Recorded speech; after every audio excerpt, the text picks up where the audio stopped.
રાહુલ ગાંધીના હાસ્યાસ્પદ નિવેદન વિરુદ્ધ ભારતીય જનતા પાર્ટીના મહિલા મોરચા દ્વારા વિરોધ પ્રદર્શન યોજવામાં આવ્યું.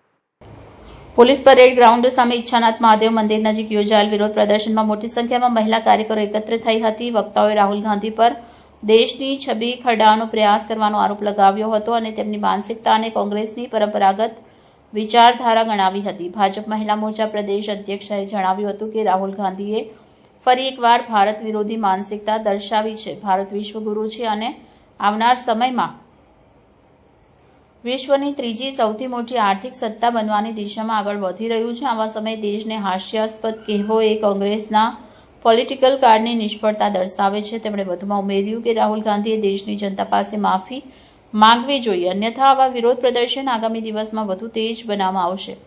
નોંધનીય છે કે એઆઈ સમિટમાં યુવા કોંગ્રેસના પ્રતિનિધિઓએ ભારતમાં ટેકનોલોજી અને યુવા રોજગારી અંગે ચર્ચા દરમિયાન આ શબ્દ પ્રયોગ કર્યો હોવાનું કહેવાય છે. જો કે કોંગ્રેસ તરફથી આ નિવેદન અંગે કોઈ સ્પષ્ટતા કરવામાં આવી નથી. બીજી તરફ ભાજપ મહિલા મોરચાના કાર્યકરોએ દેશભક્તિના નારા લગાવ્યા હતા અને રાહુલ ગાંધીના નિવેદન સામે ઘોર વિરોધ નોંધાવ્યો હતો.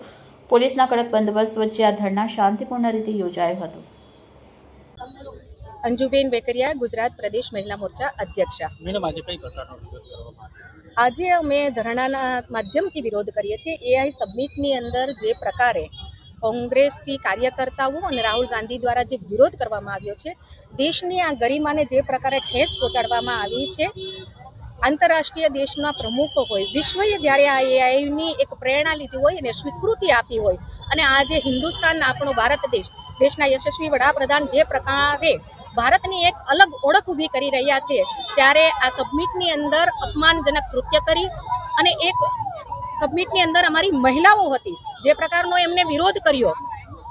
કોઈ પણ રાજકીય પક્ષ હોય એ વિરોધ કરી શકે છે, એની ના નથી હોતી, પણ વિરોધ કરવાની મર્યાદાઓ હોય છે. મહિલાઓની હાજરીમાં અર્ધનગ્ન સ્થિતિમાં આ પ્રકારનો વિરોધ એ ક્યારેય સાંકી લેવામાં આવતો નથી. ગુજરાત ભાજપ પ્રદેશ મહિલા મોરચાની મારી તમામ જિલ્લા મહાનગરની બહેનો દ્વારા આનો સખત અમે વિરોધ કરીએ છીએ. આ નિંદનીય જે કૃત્ય કર્યું છે એને ક્યારેય મહિલાઓ માફ નહીં કરે. એના માટેના અમારે આગામી દિવસોમાં પણ કદાચ જો જલવંત આંદોલનો કરવા પડશે તો એના માટે અમે તૈયાર છીએ.